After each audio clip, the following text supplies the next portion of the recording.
Vivimos en un mundo en constante cambio que usted merece entender, porque es imposible interpretar la realidad que vivimos sin conocer cada uno de sus colores. Porque muchos son los tonos de la actualidad. Presentamos Matices. Una producción de Noticias Monumental.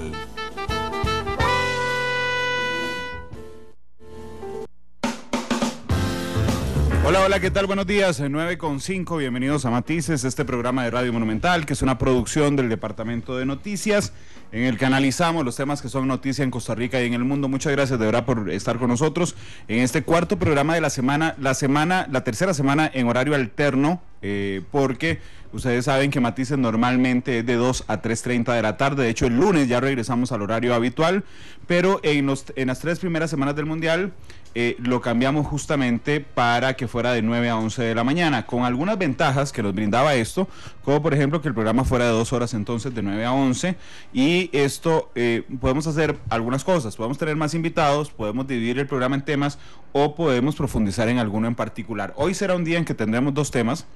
Justamente, la primera hora y media hoy con el ministro de Trabajo, don Steven Núñez. La siguiente media hora abriremos la línea y estamos intentando además tener reacción del Poder Ejecutivo respecto a la negociación, si se le puede llamar así, que se logró ayer con los taxistas en horas de la noche. Y digo si se le puede llamar así porque los taxistas tuvieron finalmente todo, absolutamente todo, con puntos y comas, lo que querían, incluso antes de los bloqueos. Uno lo que no entiende a esta altura es entonces por qué no les cedieron antes las pretensiones, antes de que paralizaran al país, pero bueno, finalmente se llegó a un acuerdo. Anoche muy tarde, eso de las 11 de la noche, se trascendió a la prensa, así es que estaremos tocando este tema y abriendo la línea a partir de las 10:30. Gracias por estar con nosotros en todas las plataformas en las que estamos disponibles. Estamos en radio en vivo, 93.5 en FM, estamos en vivo en internet, monumental.co.cr, estamos en vivo a través de su aplicación móvil CDR Móvil, estamos en vivo a través de Canal 2. Gracias, Chirita, por el café de esta mañana. Estamos además en Facebook Live, en la cuenta de Noticia Monumental. Estamos en Twitter, en @monumentalcr. Y estamos en Canal 2 en vivo también. Así es que permítame saludar primero al ministro de Trabajo, don Steven Núñez. Don Steven, bienvenido a Matices. ¿Cómo le va? Muy buenos días, don Randall, y muy buenos días a todos los radioescuchas que nos sintonizan y que escuchan el programa de Matices. Muchas gracias, ministro, por haber atendido a la invitación. Permítame conocerlo un poco antes, si me hace el favor. Usted tiene experiencia política, fue candidato a diputado en 2014, por tercer lugar, si no me falla la memoria, por Heredia. Sí, no quedó en ese instante, pero después, cuando Henry Mora sale de la Asamblea Legislativa, queda como ministro. En ese ínterim trabajó como diputado, perdón. En ese ínterim trabajó en Casa Presidencial. ¿Esa es su experiencia en la función pública? Bueno, en realidad yo desde que me gradué de bachiller de la Universidad de Costa Rica en Administración Pública, ingresé al Estado en el año 2009. Yo soy funcionario de carrera del Ministerio de Hacienda. Luego en el año 2014 paso a ser jefe de planificación en el Ministerio de la Presidencia, y como usted bien señala, ante la salida de don Henry Mora, a partir de octubre de 2017 ingreso a la Asamblea Legislativa como diputado de la República por la provincia de Heredia, y pues ahora tengo la oportunidad de servir como ministro de Trabajo y Seguridad Social. Tengo una duda entonces que me permite hacerle su experiencia política y pública. ¿Qué es mejor, ser ministro o diputado? Bueno, yo sinceramente no podría como decirle qué es mejor. Sí le debo decir que son roles muy muy distintos, y al menos en este 59 días que tengo en ejercicio de funciones, sí debo decir que el cargo de ministro pues sí requiere, o me está requiriendo muchísimo mayor compromiso y tiempo del que estuve como diputado. Sí. ¿Se trabaja más como ministro? Bueno, al menos en mi experiencia eso es lo que he sentido en estos primeros días, sí. No debe ser sencillo ser ministro de gobierno. Sobre todo, entiendo, tiene 2 hijos, ¿verdad? Sí, señor, tengo 2 hijos de 6 años y 3 años. Okay. Bueno, yo también tengo 2 hijos. Es complicado a veces, esas jornadas largas de trabajo, y no solo lo conozco a usted de ministro, sé que esa función requiere muchísimo tiempo. Sí, señor. No sacrificar muchas cosas. Bueno, eso es parte del compromiso, ¿verdad?, que uno asume con estos cargos. Son jornadas que pues no tienen horario en realidad, don Randall. Las jornadas no tienen un horario, pero uno lo hace con mucho compromiso por el país, con mucha responsabilidad, y lo que uno pues lo llena mucho de satisfacción es saber que de las cosas que uno hace tiene una incidencia, un efecto sobre la gente, y eso pues a uno lo complace. Tal vez eso se diferencia de la función de diputado. Cuando usted es diputado tiene que ir generando, digamos, acuerdos entre muchas personas. En cambio, como ministro usted puede tomar decisiones de política pública que tienen prácticamente un impacto o una repercusión inmediata. Así es, ciertamente. Yo cuando fui diputado sí traté y enfoqué mucho mi trabajo en la parte territorial, trabajar de la mano con las juntas administrativas, educativas, juntas de salud. Y pues eso también requiere tiempo, ¿verdad?, trabajar con estas organizaciones y coordinar con el gobierno además, de manera que ciertamente pues conlleva un poco más de tiempo que las cosas que uno trabaje tengan un impacto. Que de igual manera, cuando logré como diputado varias cosas, me llenaron muchísimo de satisfacción, y siento que en esos 7 meses que estuve hice un buen trabajo, y la gente pues de la comunidad quedó agradecida. Sería muy injusto si yo comparara el trabajo de un diputado de 7 meses a un diputado de 4 años. Sí. Pero sí quiero preguntarle si alguna propuesta suya se convirtió en ley de la República. Vea, debo decirle que yo como diputado presenté, usted sabe que hay varias que se firman en conjunto. Sí. Si firma en conjunto, yo le estaría hablando como de 40 proyectos de ley, pero claro, mías propias que usted son... haya tenido la idea y usted dice, exacto, bueno, incentivemos esto. Mías propias son alrededor de 12, y de esas 12, 5 llegaron a plenario y solo una fue ley de la República. ¿Cuál es? Es un proyecto de esos que llaman le llaman chayote, no me diga, pero bueno, fue una autorización municipal para una comunidad que requería un terreno, entonces, pero nuevamente fue la única que logré hacer ley. Pero las otras, que hay una muy buena que está para votar en el plenario, y esa fue una de las que impulsé con más fuerza, porque busca que el Bambi pueda tener créditos y recursos en el exterior sin tener que pasar por el filtro de la Asamblea Legislativa, lo cual la Constitución lo permite, y permitiría mayor recurso para el Fondo Subsidiado de Vivienda, que es el que da vivienda a clase media. Y yo pujé bastante fuerte por ese proyecto, pero lamentablemente pues quedó en plenario esa sí antes de votar. 100% mío ese proyecto. Sí. Bueno, pero bueno, ahí está esperando aprobó, llegó a ser ley, pero es chayote, ¿no? Es chayote, sí. Bueno, ahí quedó en el punto de penal uno muy importante, y nada más estamos ahí esperando que alguien patee y meta ese gol. Y le robó el gol además, porque bueno, fue... Sí, bueno, de ahí. Así pasa en esto. Saludos a Mario Alberto Mora, que nos reporta sintonía, Ana Lorena Hernández, lo hace a través de Facebook Live, Sandra Valverde, también Dinora Alvarado, Flor Segura, Leonardo Rivera, Gonzalo Luna, José Ángel Henry, Gustavo Solís, Emanuel Hernández, Arcasmón, muchas gracias por reportar sintonía, Ronald Fernández, Juan José Arce, Víctor Hugo Valverde. Hice un toquecito pegado, lo confieso, porque dejé mi computadora en la casa, así es que estoy con otra que no es mía. Ramón Díaz, Sofía Solís, Lester Iván Vega, Vidal Chávez, Martirio Sánchez, Elizabeth Montero, Víctor Manuel Castro, Robert Azofeifa, Luis Lafitte Pérez, Cristian Rojas, Joe Candler, Luciano Machado. Muchas gracias de verdad a todas las personas que nos acompañan a través de las diferentes plataformas esta mañana, que son muchas, por cierto, las que están con nosotros el día de hoy. Cuando usted llegó, aquí dicen que usted mismo se hizo bullying con aceptar que era ley chayote, don Steven. Bueno, lo importante, a veces, vea usted, es muy importante esto, que a veces esos proyectos se menosprecian, pero en la comunidad tienen un efecto muy importante. De hecho, en esa comunidad de Puente Salas, a mí me agradecen enormemente que hoy tengan un edificio donde pueda operar el acueducto de la comunidad, porque no tenían esa seguridad de un edificio, sí. Y la comunidad me lo agradece montones. Bueno, es parte de la mixtura que hay en una función pública costarricense respecto a diputados locales con diputados nacionales. Así usted llega a ser diputado de una comunidad, de una provincia no particular, pero inmediatamente se convierte en diputado nacional, ¿verdad? Tema que será de análisis en la comisión de notables del presidente Alvarado. Usted llegó hace 2 meses, un poquito menos. al Ministerio de Trabajo. Cuando usted llega, ¿cuál es el mayor problema que usted dice, por Dios, este es el reto más grande que tengo como ministro de Trabajo?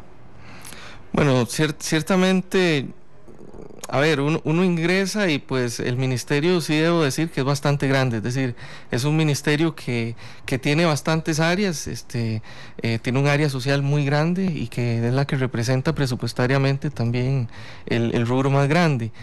Por otro lado tenemos el área que tiene que ver con lo de inspección, asuntos laborales y demás, pues que también es grande y es el área muy sustantiva del ministerio.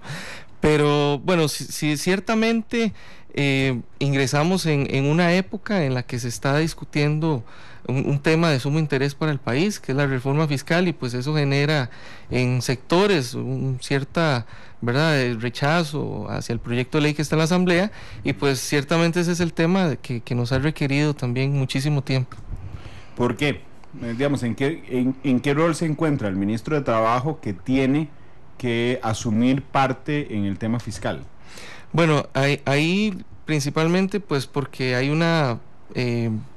ciertamente el sector de los trabajadores representado en los sindicatos pues manifiesta un rechazo al proyecto que está en discusión en la Asamblea Legislativa, y me corresponde a mí como ministro de Trabajo y Seguridad Social pues mediar en ese conflicto y ser parte de pues de esos diálogos que hemos estado teniendo con los sectores, y pues buscar una solución a este tema, que aquí lo importante es que el gobierno pues siempre ha estado anuente a escuchar, a dialogar, y en la última sesión que tuvimos pues hicimos una propuesta de mesa de diálogo, y el lunes vamos a tener el primer encuentro. Diálogo con los sindicatos. Yo no diría se dieron, porque siempre hemos estado escuchando, y segundo, también les propusimos una agenda para sentarnos, hablar.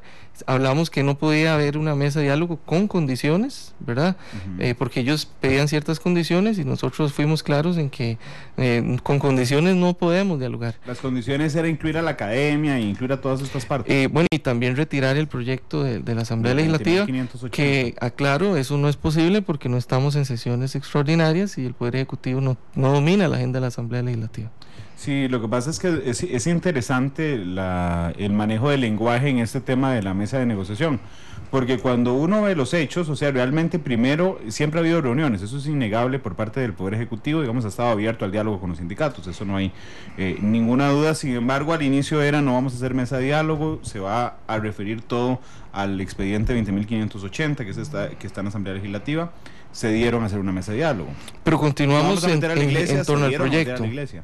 Pero sí continuamos en torno al proyecto, es decir, no estamos de ninguna manera diciendo se va el proyecto o vamos a modificar el proyecto, es decir, se modifica con lo que podamos hablar ahí y que se pueda llevar a la Asamblea. Le toca complicado. Pero no se puede, es decir, no se puede quitar el proyecto. Pero le toca complicado. Yo un día estuve aquí a Albino Vargas y a Lenín Hernández, que los dos son personas muy afables, por cierto, pero son complicadísimos. ¿Usted tiene la misma impresión? Vea, yo le debo decir, Randall, con toda honestidad, que yo en las relaciones que tengo con don Lenín, con don Albino, incluso las demás centrales y sus líderes sindicales, en realidad es muy cordial, muy amable, en todos los espacios que hemos estado, pues no hemos tenido mayor problema. Ciertamente el punto que nos podría estar distanciando hoy es el expediente 20.580, sin embargo ellos también... en lo que me han señalado, ellos coinciden en que existe un problema y que tenemos que dar solución a ese problema fiscal. Entonces yo creo que ahí tenemos el primer gran punto de encuentro, y es a raíz, o más bien a partir de ese punto de encuentro, que vamos a buscar una solución, como Costa Rica siempre lo ha hecho, a través del diálogo social, sentándonos a conversar. Esa es la forma en que hay que resolver los problemas. Ministro, ¿de qué grupo se siente más afín? ¿De los sindicatos o de los empresarios? No, yo en realidad no podría decir que soy más afín a un grupo u otro, porque en realidad yo soy una persona, y tal vez, Randall, en la primera entrevista que a mí me hacen como diputado de la República, de hecho el titular de la noticia era: soy una persona balanceada y congruente con los objetivos del partido. En ese tanto era diputado, desde luego. Era diputado del PAC, porque ya aquí me preguntaron de qué partido. Es que hoy no tiene participación política, pues es prohibido. Porque tengo beligerancia política. Exactamente, claro. Pero fue diputado del PAC. Sí, señor, así es. Y creo yo que eso es algo que me ha caracterizado mucho, ser una persona pues más enfocada hacia objetivos, hacia resultados, según lo planeado. Nosotros nos guiamos por un plan de gobierno y hacia eso me oriento. Y yo creo que el plan de gobierno y los objetivos que me he trazado como ministro de Trabajo y Seguridad Social no buscan irse ni para un lado ni para el otro, sino pues buscar lo mejor para Costa Rica. Yo no digo que uno sea desbalanceado, lo que digo es que uno tiene afinidad, afinidad, dejémoslo así, y que los datos podrían hablar por uno. Digamos, yo quisiera preguntarle, ¿cuántas veces se ha reunido usted con la UCAE, por ejemplo, siendo ministro ya? Bueno, con don Gonzalo en mi despacho lo he recibido 2 veces, pero sí hemos coincidido desde luego en otros espacios, ¿verdad? ¿Y cómo les ha ido? ¿De qué hablaron? Pues en realidad, y nuevamente con don Gonzalo igual la relación es muy muy cordial, considero yo que tenemos una muy buena relación, sí, totalmente, y pues él me ha externado ciertos temas que le interesan o preocupaciones y en las cuales yo coincido también como ministro de Trabajo, entiéndase, ellos están muy interesados en avanzar en temas como lo es el teletrabajo en Costa Rica. Yo también estoy apoyando que avancemos en materia de teletrabajo en Costa Rica. También señalan el tema de una reactivación económica y la informalidad. A ellos les interesa mucho combatir la informalidad. Bueno, a mí también, esa es una de las prioridades que yo tengo como ministro de Trabajo, reducir la informalidad en Costa Rica, que hoy en día es de un 41%, es decir, es bastante alta, es casi la mitad de la población que trabaja en Costa Rica. Sí, con los sindicatos, ¿cuántas veces se ha reunido? Bueno, ahí con ellos más, pero también hay que tener presente que son muchas centrales, es decir, son 6 centrales, entonces yo con cada central me he reunido al menos 2 veces. Okay. Empecemos por la informalidad, ¿le parece? Claro. Es altísima, efectivamente, en Costa Rica. Sí, don Randall, vea, yo ahí en ese tema debo decirle que una de las prioridades que tenemos como gobierno de la República es reducir la informalidad. Y la buena noticia es que la pasada administración, a través del diálogo tripartito, logró sentar en una mesa al sector empleador, trabajador, gobierno, y junto a la OIT acatamos la recomendación 204 de OIT, que precisamente es tránsito hacia la formalidad, y se logró definir y acordar una estrategia nacional. Esa estrategia nacional está aprobada por los 3 sectores y lo que busca es que al año 2025 la informalidad se reduzca en un 10%. Es decir, del 41% que está hoy, que al 2025 la reduzcamos a un 31%. El combate a la informalidad que se plantea en esa estrategia se plantea desde 4 ejes. El primer eje tiene que ver con la educación técnica, y es que, don Randall, también los datos nos dicen que ese 41% de personas que están en la informalidad, el 70% no ha terminado la educación secundaria. Entonces, por eso estamos planteando la educación técnica y también la educación formal. Por ello es que el INA es parte de esa mesa y vamos a apoyar con programas de INA y capacitación a estas personas. El segundo gran eje tiene que ver con la simplificación en los trámites del Estado en general. Por eso es que el MAKE, que tiene que ver con mejora regulatoria y trámites, está en esa mesa también. Entonces la idea es que estas personas que están en la informalidad, pues se les brinde un trámite sencillo, muy ágil, para que ellos logren insertarse en el mercado formal. También está el otro tema, tiene que ver con la simplificación tributaria. Entonces ahí tiene que ver Hacienda, y Hacienda también está en la mesa. Entonces lo que vamos a buscar con Hacienda es que ellos logren pues ingresar, ¿verdad?, a Hacienda como contribuyentes, y que además de un régimen simplificado y de una manera sencilla, logren también formalizarse de esa manera. Y el cuarto eje tiene que ver con la seguridad social, y ahí entra la Caja Costarricense del Seguro Social, de manera que estas personas puedan contribuir también en lo que respecta a su seguridad social. Este tema, don Randall, viera que tiene mucho consenso, porque al lado de los empleadores o las empresas les preocupa mucho, porque la informalidad es una competencia desleal a final de cuentas. Usted sabe que ellos se ahorran un montón de costos, entonces ellos están muy interesados en avanzar en esa materia. Por otra parte, a los trabajadores también les interesa, porque ciertamente no tener con la seguridad social a usted lo coloca en una situación de debilidad donde si usted se incapacita no recibe la incapacidad, si se enferma usted no tiene seguro de la caja. Entonces se dan una serie de situaciones que hace que todos los sectores busquemos reducir la informalidad. Entonces eso plantea la estrategia, esos 4 ejes, y una muy buena noticia es que este lunes que acaba de pasar, como ministro de Trabajo y Seguridad Social, me correspondió dar inicio a las mesas técnicas tripartitas, y estas mesas técnicas tripartitas lo que buscan es que nuevamente nos sentemos los 3 sectores junto a OIT, y esta estrategia que plantea esos 4 ejes ya se aterrice en planes de acción concretos que nos van a permitir cumplir con esa meta que le señalaba ahora. Ministro, le pregunta a María Gabriela Cibaja por qué no toman en cuenta a la Universidad Técnica Nacional, por ejemplo, en el segundo punto. Bueno, yo debo decirle a María Gabriela primero un cordial saludo, y que en el primer punto, bueno, es que son tomados en cuenta porque uno de los acuerdos que tomamos el lunes en el inicio de estas mesas técnicas es que hay instancias consultivas para estos temas, y ahí dentro de las instancias consultivas entra la academia, entran también las municipalidades, ¿verdad? Que juegan un rol clave en esto también. Así como otras instituciones que pudiéramos en cierto momento consultar. Entonces, bajo ese entendido estaríamos pues atendiendo esa solicitud de María Gabriela. Y Randall, tal vez para continuar en este tema que en realidad, como le digo, me interesa mucho y es prioridad mía como ministro. Cuando yo fui diputado en la Asamblea Legislativa, votamos y apoyamos un proyecto de ley que busca regular las ventas de alimentos en las calles, y eso ya es ley de la República, y ese proyecto de ley o esta ley lo que busca es que en Costa Rica, así como en otros países del mundo, por ejemplo en Nueva York, que usted puede comer un hot dog en la calle y es legal, ¿verdad? O en Argentina usted puede comerse un choripán en la calle y es legal, que en Costa Rica también se pueda oficializar y formalizar esas ventas de alimentos que se dan en las calles.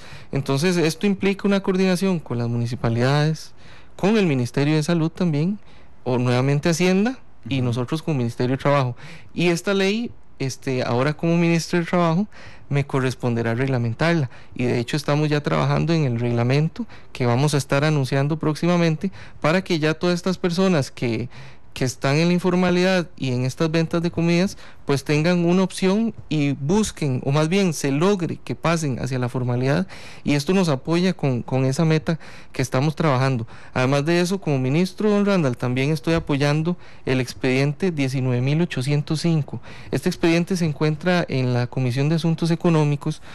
Fue presentado en su momento por don Welmer Ramos como ministro de Economía, y lo que busca también es que las pymes que están en la informalidad se les realice una exención por cierto tiempo, para que no tengan que pagar ese 0.5% de la planilla que va para el IMAS, para el Banco Popular, el 5% que va a FODESAF. Ciertas cargas sociales se le exoneren por cierto tiempo, mientras ellos logran pasar a la formalidad, levantan. Exactamente, y una vez que ya se logran consolidar, pues ya ahora sí continuar con las contribuciones como debe ser. Ministro, el 41% de la economía costarricense es informal. ¿Cuánto ha subido en los últimos 5 años, por ejemplo, la informalidad? Vea, la informalidad no tiene una tendencia clara. Si vemos los datos estadísticos, es muy volátil, es decir, hay años que sube y años que baja. Incluso en la última medición, respecto al año anterior, bajó en 1.9. Del 2017, al dato reciente 2018, baja en un 1.9%. Entonces es muy volátil. Digamos, hace 10 años, ¿en qué estaba? Vea, le puedo decir que el promedio de los últimos 5 años es de un 40%.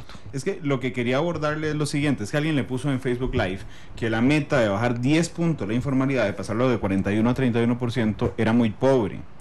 Sin embargo, para saber si era pobre o era una meta importante, necesitaba navegar en las estadísticas de preguntarle, bueno, resulta que hace 5 años era 20, entonces sí era muy pobre una meta de 10. ¿Usted considera la meta adecuada de bajar? No, es muy buena por lo que le decía. Si en los últimos años, es decir, de 2017 a 2012, el promedio ha sido un 40%, bajar en un 10, pues es una buena meta. Es decir, veamos que está en un 40% en el promedio en los últimos 5 años. Eso quiere decir pues que hay mucha informalidad en Costa Rica. Claro. Y si la bajamos en un 10% es una meta en realidad ambiciosa. Que pasa directamente y está relacionada directamente con el desempleo, don Steven, porque de la gente cuando no tiene trabajo, en realidad la dinámica humana y social lo que hace es buscar hacer algo para ganar. Sí, totalmente de acuerdo. Alonso González nos pone en Facebook Live, por ejemplo, que lleva 2 semanas buscando trabajo, que no hay, o sea, que no encuentra trabajo formal, y que lo que le va a tocar es una de dos: o ir a ser chofer Uber, que ya no va a poder, o la otra es ponerse a vender papas en la calle. Es el ejemplo que dio.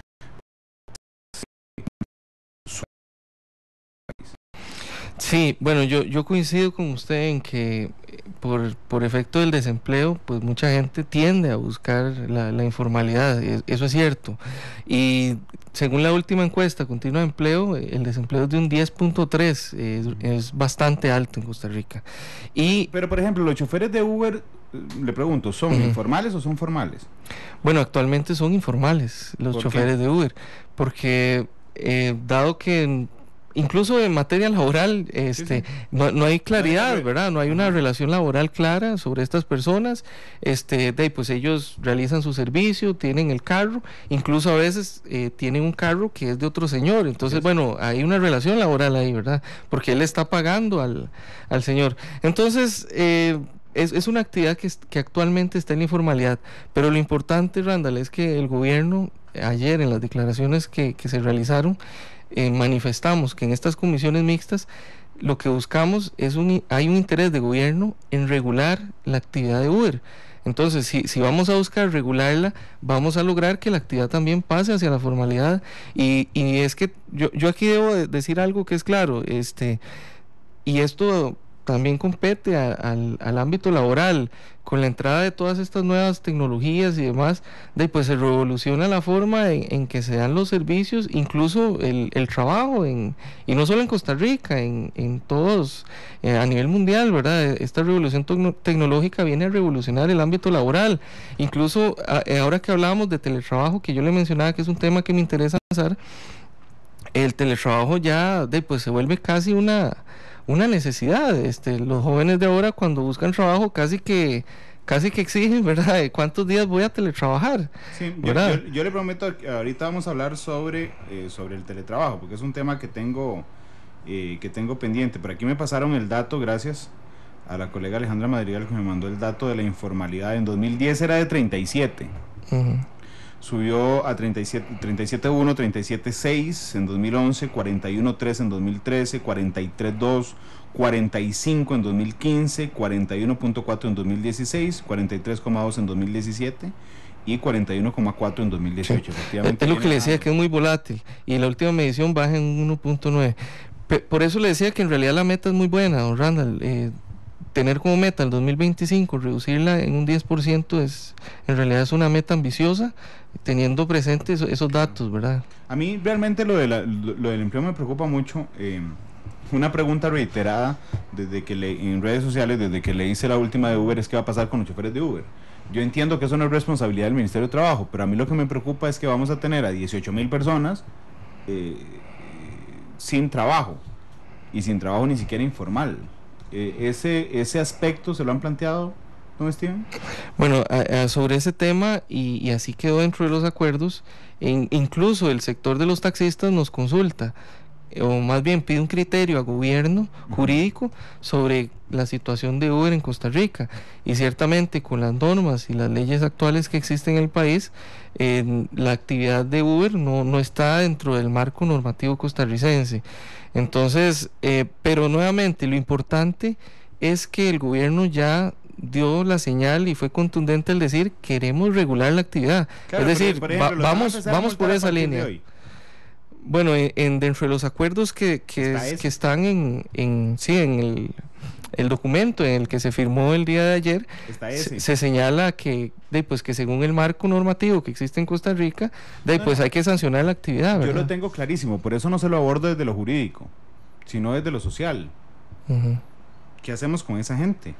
Sí, bueno, yo aquí voy a ser categórico, hay que buscar una solución, y yo creo que el gobierno, a través de estas comisiones mixtas, vamos a dar una solución donde todas las partes lleguemos a un acuerdo, a un consenso, y que sea en beneficio de la mayoría de habitantes costarricenses. Ok, porque mucha gente ha interpretado después de los acuerdos de ayer que es que Uber se va a cerrar. No se va a cerrar. No, eso nunca se dijo. Uber va a seguir existiendo. Así es. Ministro, en el tema del empleo, hay una población muy vulnerable, que es la población mayor de 40 años. El desempleo se tira para arriba enormemente, afectando dos cosas. Uno, por supuesto, la coyuntura, el empleo inmediato, pero la otra son los sistemas de pensiones. Porque las personas se pensionan con los últimos 20 salarios. Y si usted se queda sin trabajo a los 40, le quedan 25 años cotizando. ¿Qué planes tiene como ministro para el desempleo a la población mayor de 40 años? Sí, señor. Sobre eso que usted decía, efectivamente, el promedio de una pensión del régimen de IBM es de 400,000 colones. Eso hay que tenerlo muy presente, que contrasta con otros regímenes de pensiones. Pero bueno, yo al respecto, don Randall, debo decirle que nosotros, desde el Ministerio de Trabajo y Seguridad Social, si bien es cierto, no somos los responsables de la generación de empleo como tal, porque usted lo sabe, la generación de empleo responde a un ciclo de la economía.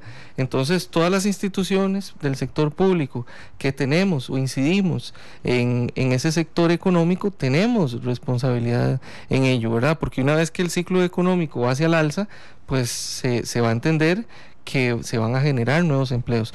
Pero nosotros sí tenemos una Dirección Nacional de Empleo y buscamos apoyar a todas las personas, ¿verdad? Incluso dentro de la Dirección Nacional de Empleo tenemos un programa que se dirige también a poblaciones que ya no son, digamos, de PRONAE, que llega hasta 24 años, sino que tenemos una línea de ese programa que se extiende a personas que son mayores de los 24 años.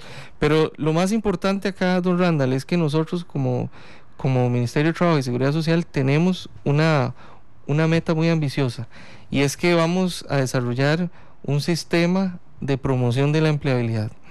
Nosotros como Ministerio de Trabajo hemos identificado que en el servicio de intermediación de empleo que nosotros brindamos a los costarricenses, que es la plataforma buscoempleocr.com, hemos notado que hay un grueso de población que se registra, ¿verdad?, en esta plataforma y no consigue empleo, y es por una razón: no tienen las capacidades y formación técnica o universitaria para lograr la inserción laboral. Entonces, nosotros al día de hoy como Ministerio de Trabajo y Seguridad Social tenemos la plataforma, la gente se inscribe y realizamos la intermediación, ese match, ¿verdad?, entre la demanda de trabajo y estas personas que buscan trabajo. Muchos se logran colocar, pasan exitosamente la inserción laboral, pero son los que tienen la formación, ya sea universitaria o técnica. Lo que pasa es que entonces, el divorcio entre las fuentes de trabajo y la capacitación costarricense es cuento conocido. Desde hace muchos años y por eso tenemos una solución. Lo estamos planteando a través del CIPE, que es el Sistema de Promoción de la Empleabilidad, porque nuevamente solo nos hemos enfocado en la intermediación y la inserción, y de ahí para atrás no hemos dado una opción a ese grueso de personas que están ahí y que les hace falta esa educación. Entonces, en este CIPE, que es este sistema que vamos a desarrollar, estamos incluyendo dos fases previas. La primera es la fase de orientación. Entonces, la persona se registra en este CIPE y se le hace un perfilamiento, es decir, se caracteriza a la persona, se ve qué habilidades tiene, de cuáles dispone, de cuáles no, y nosotros desde allí, con una labor que vamos a realizar junto al INA, que tiene que ver con la prospección de empleo, es decir, conocer cuál va a ser la demanda futura de trabajo. Y aquí, don Randall, soy contundente: la empresa privada es el principal aliado de este sistema, y para que este sistema sea exitoso necesitamos que la empresa privada colabore con nosotros. Yo les he ya comentado este sistema y hay muchísimo interés en que avancemos en esto. Entonces, una vez que conocemos... Pero es que eso no me ayuda a entender la solución o la propuesta para el desempleo de personas mayores a 40 años. Bueno, es que precisamente... básicamente... Me parece muy bien, pero me parece que en la dinámica los beneficiados por eso van a ser los desempleados jóvenes. Bueno, en realidad el sistema está dirigido a cualquier persona. Es decir, para estudiar en el INA, que va a ser nuestro gran aliado, ahí no hay requisito de edad, ¿verdad? No, por supuesto, pero es que vea el riesgo de dirigirlo a cualquier persona, ministro. Es lo siguiente: una persona sale con 20 años, ¿verdad?, que seguramente no tendrá hijos aún o no tendrá algún compromiso financiero de peso, y entonces puede ir al INA. Pero usted está trabajando, tiene 45 años, lo despiden de su trabajo, usted queda con 45 años, necesita alimentar a su familia, pagar la hipoteca a la casa y el resto de cosas, y simplemente usted no tiene tiempo de ir al INA. Bueno, no hay una solución dirigida a ellos, la solución dirigida por eso a todos. le hablaba de que tenemos una línea dentro del Programa Nacional de Empleo que se dirige a personas que son mayores a los 24 años y consiste de un subsidio. Ese subsidio, una parte es para los gastos de la persona, y la otra parte es para que pueda costear sus estudios o capacitarse. Entonces sí tenemos una línea para ese tipo de poblaciones, es decir, no la estamos dejando ministro, pero en es que, abandono. digamos, una persona de 40 años, 45, normalmente estaría sobrecalificada a los puestos nuevos. Vamos, aquí nos está contando Alan Escalante en Facebook. Dice: tengo 40 años, la discriminación laboral es grande, en 8 meses no he logrado conseguir empleo y soy un freelancer. En las entrevistas entre líneas le dicen a uno, está sobrecalificado. A esa población, es que yo entiendo muy bien la herramienta o las herramientas del Ministerio de Trabajo, pero me parece que van enfocadas a las personas que están poco capacitadas y a las personas muy jóvenes. Pero realmente hay una población vulnerable que está muy calificada, o más o menos calificada, la mayor de 40 a 45 años, que pierde el empleo en ese momento, y entonces resulta que se sacó todos los números de la rifa. Es mayor de 40 años, está sobrecalificado y tiene compromisos inmediatos que atender, es decir, tiene deudas, yo entiendo. Por eso le pregunto si hay algún plan dirigido específicamente, no para todos, dirigido específicamente a esa población. Bueno, de momento la línea que tenemos de trabajo para ellos es esta línea de PRONAE que yo le hablaba a usted, que es un subsidio en desempleo y que busca también la formación. Es para todos. Sí, también. Y Randall, también ahí cuando hablo de formación, recordemos, y ahora que hablábamos de las tecnologías, también está la formación virtual, es decir, no es que estamos diciendo a la gente vaya y desplácese hasta el centro de trabajo del INA y estudie, sino también aprovechar las tecnologías, ¿verdad? En la misma dinámica. Podría resumir, le pregunto, que el Ministerio de Trabajo no tiene un plan dirigido a población mayor de 40 años que es desempleada. Bueno, tenemos esa línea que le mencionaba con anterioridad. Es para todos. Sí, bueno, pero también ataca o más bien se dirige a personas mayores de 40 años. No se dirige, ¿verdad? De rebote les ayuda, pero no está dirigida a ellas. Porque las características de lo que usted me está contando es muy diferente a esa población. Bueno, tal vez recordar que el decreto como tal del Programa Nacional de Empleo habla de las personas de 18 a 24 años, ¿verdad? Ajá. Y nosotros como Ministerio de Trabajo ampliamos el decreto para que se dirija a los mayores de 24 años. Pero si bien es cierto, si bien es cierto, nosotros como Ministerio de Trabajo y Seguridad Social también podemos buscar avanzar en algún incentivo para personas mayores de 40 años. Hay países de otras europeos que han tomado decisiones que buscan incentivar la contratación de personas mayores de cierta edad. Entonces, aquí no se ha hecho, pero nosotros como gobierno podríamos explorar y valorar esa posibilidad de avanzar en eso.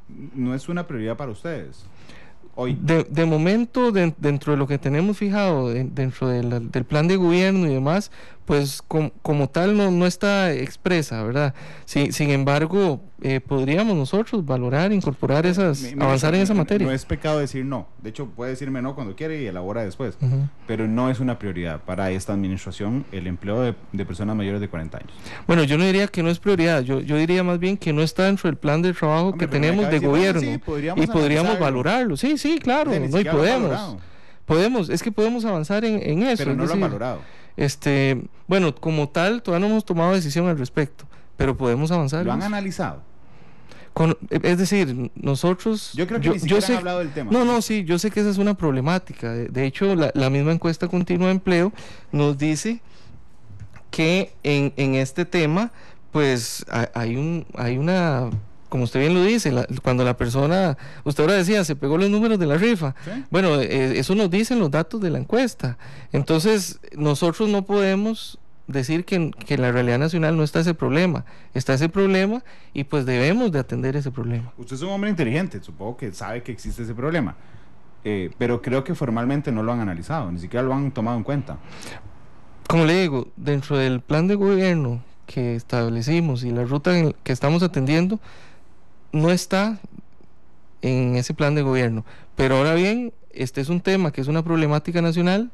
Sabemos que está esa problemática, no, y vamos a buscar cómo también dar opción. Bueno, la respuesta es no, ministro, y digo, yo entiendo que hoy aquí sentado me diga que la van a buscarla porque se la acabo de poner sobre la mesa, pero la había tenido sobre la mesa.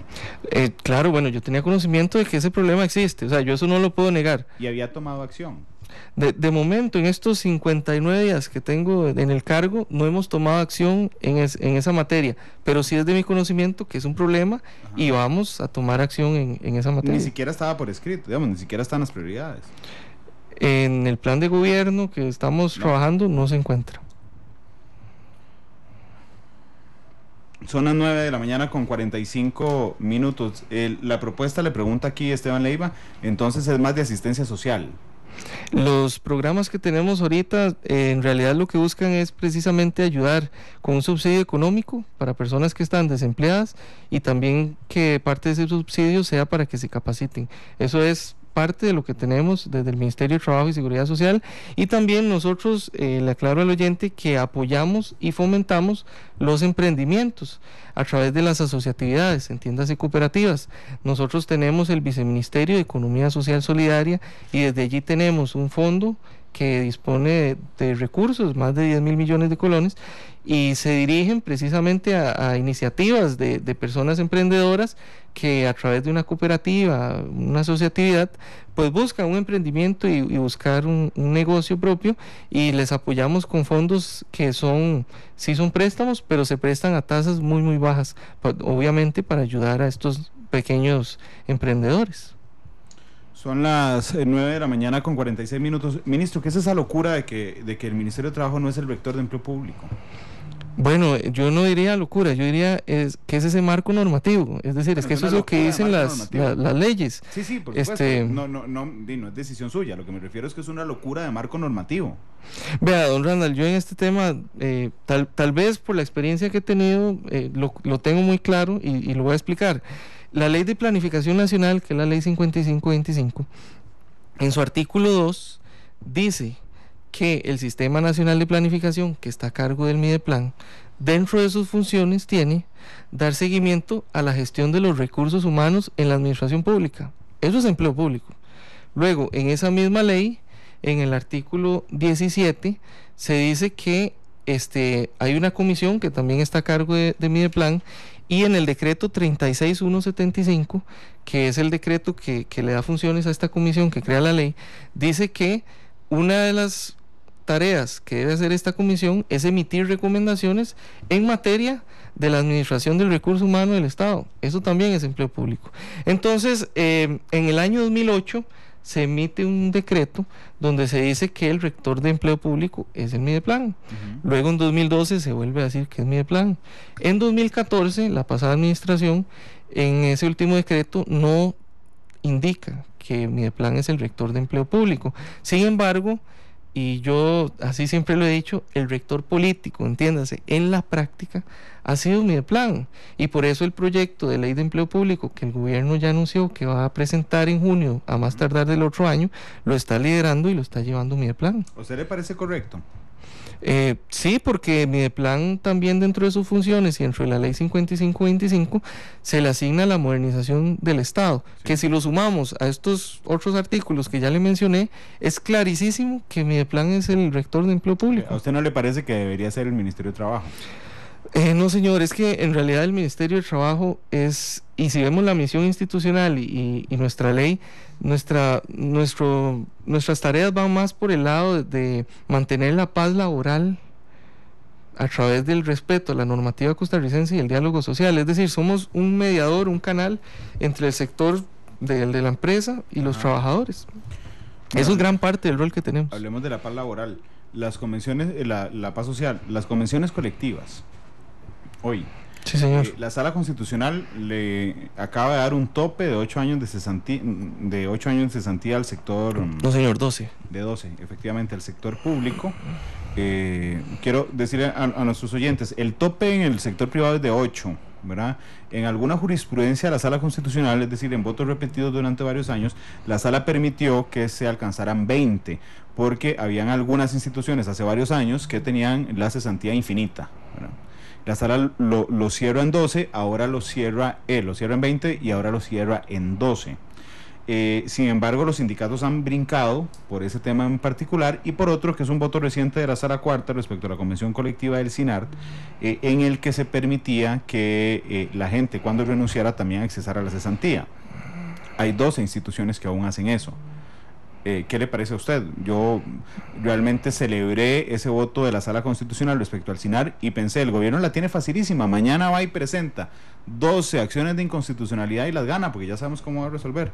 Sí, bueno, yo tal vez, don Randall, la pregunta no la enfocaría en qué le parece, sino más bien que hay que respetar lo que dice la Sala Constitucional, y son obligatorias. Ya entiendo, lo que pasa es que usted tiene la desventaja de que yo le estoy preguntando. Entonces no, pero es decir... como quiera, pero yo necesito preguntarle al ministro. Bueno, entonces yo le respondería de la siguiente manera. Según los votos que ha emitido la Sala Constitucional, ya la Sala ha sido clara en dos cosas. La primera es que el Código de Trabajo, cuando habla de la cesantía de 8 años, es de mínimos. Es decir, los 8 años es un piso. En este voto, el 8882, que es el de la Convención Colectiva de Banco Crédito Agrícola de Cartago, establece un tope de 12. Entonces, la Sala también en otras resoluciones ha dicho que es a través de la negociación colectiva mediante cual las partes se deben poner de acuerdo. Entonces, si ya la Sala nos dice que tenemos un mínimo de 8 y ahora un tope de 12, entonces es a través de la negociación colectiva donde las partes deben jugar entre ese margen de 8 y 12 para llegar a un acuerdo. Eso es lo que nos ha dicho la Sala en estas resoluciones. Bueno, y hablando de paz social, eso haría ciudadanos que tengan 8 y ciudadanos que tengan 12 respecto a su capacidad de negociación. Nuevamente, porque el Código de Trabajo nos pone un piso, ¿verdad? Ese es el mínimo que dice el Código, de 8 años. Usted no, aquí sí le pregunto su opinión, ministro. ¿A usted no le pareciera que todos deberíamos tener la misma, los mismos derechos laborales en específico? Bueno, yo creo que el Código de Trabajo y nuestras leyes y Constitución es clara en que todos tenemos los mismos derechos laborales. Claro, Incluso, pero los matices se los brincan con las convenciones colectivas. Bueno, porque precisamente la negociación colectiva que está resguardada por OIT y una serie de convenios, es un derecho también de los trabajadores, ¿verdad? Realizar la negociación colectiva para negociar en ese margen de 8 y 12. Ahora, yo le debo decir que en gobierno central, es decir, todo el Poder Ejecutivo, ministerios, la regla siempre ha sido el mínimo del código, es decir, siempre han sido 8 años. Son instituciones autónomas las que se nos salen del canasto y se nos salen mucho. Yo no pretendo violar, digamos, o cuestionar la legalidad de las convenciones colectivas. Es clara que son una herramienta internacional, aprobada por la OIT y por la Asociación Costarricense. Pero el efecto de específicamente negociar la cesantía lleva a una cosa, a que haya ciudadanos costarricenses que tienen 8 años de cesantía y otros ciudadanos costarricenses que tienen 12 años de cesantía. Unos ciudadanos costarricenses que solo tienen cesantía cuando los despiden con causa sin justificación y un grupo de ciudadanos que tienen cesantía cuando renuncian. Hay ciudadanos de primera y segunda categoría. Vea, don Randall, en ese tema que ciertamente se da esa diferencia entre dentro del mismo gobierno, ¿verdad? Primero, ya le hice el ejemplo del Poder Ejecutivo. Sí. Y pero también, a ver, por eso al menos el gobierno, y eso yo le hice ver cuando estuve en la Asamblea Legislativa, la postura que va a buscar el gobierno cuando hagamos estas negociaciones colectivas es hacer todo lo posible dentro de ese margen de negociación para que sea el mínimo de los 8 años que dice el Código de Trabajo, y que además es lo que estamos pagando ya en gobierno central. Esa va a ser nuestra postura de gobierno. Obviamente, y yo estoy claro, dentro de esa negociación hay que ver qué pasa, ¿verdad? Es decir, yo no podría anunciar el día de hoy qué va a pasar cuando se den esas negociaciones. Y también recordemos que hay muchas acciones de inconstitucionalidad, ahora que usted hablaba, de que el gobierno la tiene muy fácil. Bueno, el exdiputado, don Otto Guevara, presentó acciones de inconstitucionalidad a todas esas convenciones que exceden el tope. De hecho, don Otto me dijo, yo le dono la acción de inconstitucionalidad al gobierno para que solo le cambie el nombre a quién va dirigida y la firma, para que aprovecharan. Pero por eso quiero saber su concepción como jerarca de trabajo. Tengo claro el marco normativo, pero quisiera saber si usted cree o impulsaría que todos tengamos exactamente los mismos años de cesantía, por ejemplo. Nuevamente, la postura mía y de gobierno es que cuando se haga la negociación, vamos a dar la negociación y todo el esfuerzo para que sea de 8. Van a empezar negociando, van a proponer que sea de 8 exactamente en todas las instituciones. En todas las instituciones, con el mínimo que dice el Código de Trabajo. Teniendo claro que la negociación colectiva, ¿verdad? Es lo que permite pues llegar a un acuerdo con las partes. ¿Podrían no ceder? Bueno, eso es parte de lo que vamos a hacer como gobierno de la República. Hay que ver qué pasa en las negociaciones. ¿Cederán, ministro? No, yo todavía no adelantaría criterio, Randall. Yo digo que hay que esperar que se den las negociaciones y ver qué pasa en ese momento. Esa es su misión. Imagínese el montón de gente tirada a la calle. En los sistemas de pensiones, por ejemplo, ¿usted tiene la concepción de que debería haber un solo sistema de pensiones? Vea, don Randall, yo en este tema... lo importante acá es que técnicamente los regímenes de pensiones que nosotros, la Nacional de Pensiones, técnicamente ya están cerrados. Es decir, en algún momento, todavía no podría decirle qué tantos años, la Dirección Nacional de Pensiones va a dejar de existir, porque en el periodo constitucional anterior, los diputados emitieron 4 leyes, la 9380, 9381, 9383 y 9388. Además, con la ley marco de pensiones, la 7305, también se reguló bastante. Entonces, prácticamente los regímenes a cargo de la Dirección Nacional de Pensiones están cerrados. ¿Y qué se entiende con técnicamente? Que ya no pueden entrar ningún nuevo contribuyente. Yo creo, ahora sí, y a raíz de estas leyes que ya se dieron, que por un tema de ciudadanos y de justicia y demás, todos debiéramos de tener una misma pensión. Esa es la postura mía, ¿verdad? Claro, no me refería a los regímenes con cargo al presupuesto o bajo la Dirección Nacional de Pensiones, sino en los 3 regímenes que se encuentran actualmente hoy vigentes: IBM, Magisterio Nacional, Poder Judicial. Le tocaría a usted, no sé si es su rol, porque en este mix de que Mideplan es el rector en empleo público, no sé si le tocaría a usted también, pero ¿podría impulsar el Ministerio de Trabajo una propuesta para que todos los costarricenses tengamos el mismo régimen de pensiones? Bueno, nosotros como Ministerio de Trabajo y Seguridad Social, todavía no tengo la fecha precisa, pero sí vamos a anunciar un proyecto de ley que busca... Va en esa dirección. ¿En unificar los regímenes? O más bien que todas las personas pasen a uno solo, que sería el de la caja. Va en esa dirección. Que se cierre magisterio, que se cierre el Poder Judicial y pase a la caja.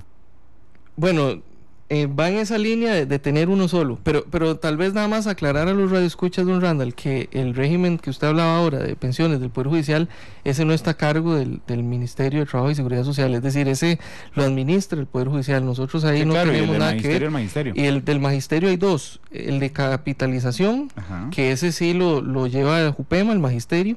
El de reparto, ese sí lo llevamos nosotros en la Dirección Nacional de Pensiones. Ministro, pero es que entiéndame que lo que me acaba de decir, si le entendí cómo es, tengo la noticia del año con el ministro de Trabajo sentado aquí, si van a presentar un proyecto de ley o una propuesta que unifique los sistemas de pensiones de todo el país. Eso es. Lo que vamos a hacer, nuevamente, es muy prematuro, porque en realidad esto lo estamos trabajando con el actual director nacional de pensiones y va en la línea más bien de que los 14 regímenes de pensiones que están a cargo de nosotros bueno. se cierren. Nuevamente, todo es muy prematuro porque lo estamos trabajando no nosotros magisterio, a nivel Poder de Judicial. institución. No, es decir, nosotros vamos a buscar cerrar los que están a cargo de nosotros, Dirección Nacional de pero Pensiones. técnicamente están cerrados. Que técnicamente sí están cerrados, pero es decir, ya queremos ser claros con un proyecto de ley donde diga, ya se cierra. Claro, pero vamos a ver, van a seguir existiendo tres regímenes nacionales. Van a haber 3 regímenes nacionales diferentes, por lo tanto, es otro elemento donde hay 3 tipos de costarricenses. Vea, don Randall, yo también quiero decir una cosa que es muy importante. La decisión de si se cierra o no el régimen del Magisterio Nacional en realidad es actuarial. Es decir, ahí los técnicos y actuarios, con los números y estudios que ellos hacen, pues definirán si es sostenible o no el régimen. Y sobre el tema del Poder Judicial, don Randall, que esa ley a mí sí me correspondió votarla como diputado, con las reformas que hicimos, yo tendería a pensar que en los próximos años, incluso muchos funcionarios del Poder Judicial van a preferir cotizar para el régimen de la Caja Costarricense del Seguro Social. Claro, porque pero les va a ser más rentable. Ministro, hay una realidad actuarial, ¿verdad? Sí, señor. De la que es responsabilidad cada régimen de pensión. Es decir, la situación actuarial de la Caja, la situación actuarial del Poder Judicial y la situación actuarial del Magisterio. Los regímenes, esos 3 regímenes, igual que otros que ya han ido extinguiéndose a lo largo del tiempo, se generaron por decisiones políticas. Lo que yo le pregunto es si hay una decisión política, no técnica, de que todos los costarricenses tengamos un solo régimen de pensión. ¿Sabe por qué? Porque un día eso está aquí la ministra de Hacienda, doña Rocío. Sí. Doña Rocío me dijo, tenemos que avanzar a que todos los costarricenses tengamos un solo régimen. ¿Piensa lo mismo el ministro de Trabajo? Yo, como ministro de Trabajo y Seguridad Social, yo creo que eso es lo correcto. Pero nuevamente, decisión política al día de hoy, al menos yo como ministro de Trabajo y Seguridad Social no tengo conocimiento de que exista una decisión política en ese sentido, más que la que sí es de mi resorte, que como le decía con anterioridad, si vamos a presentar un proyecto para que los 14 regímenes que están a cargo de nosotros, Dirección Nacional de Pensiones, se cierren, y porque esa sí es decisión meramente mía. Pero la decisión política como tal, así como ustedes me consultan, no, al menos no conozco que exista esa postura aún en gobierno. ¿Le tocaría a Trabajo impulsarla? No lo tengo claro. Yo creería que ahí seríamos varios ministros los que tenemos que tomar la decisión, y junto al presidente de la República, desde luego. ¿Se lo podría plantear usted al presidente, don Steven? Bueno, sí, claro, yo podría hacerlo, puedo hacerlo, claro. Volvamos a las convenciones colectivas un momento. Sí, señor. ¿Hay cuántas son las que se vencen en esta administración? Tal vez si me precisas el dato. Las convenciones colectivas, bueno, hay varias que vienen en vencimiento. Me parece que una que viene ahorita es el INS. Me parece que estaba por ahí también el INAMU también estaba por ahí. Creo que el INAMU es la primera que se vence, ¿no? Sí, es cierto? me parece que esa es la primera. ¿Cuándo vence? El 23 de julio, la del INAMU. También la del INS me parece que ya están en renegociación. Y aquí también aprovecho, son 26. 26 convenciones colectivas. En el estado, sí. Ajá. En todo el estado hay 26. En el estado que se vence, que se vence en esta administración. Tiene una vigencia de 3 años, entonces es muy probable que tengamos muchas que vencer, y también hay 52 municipalidades. Don Randall, le aprovecho para hacer un anuncio.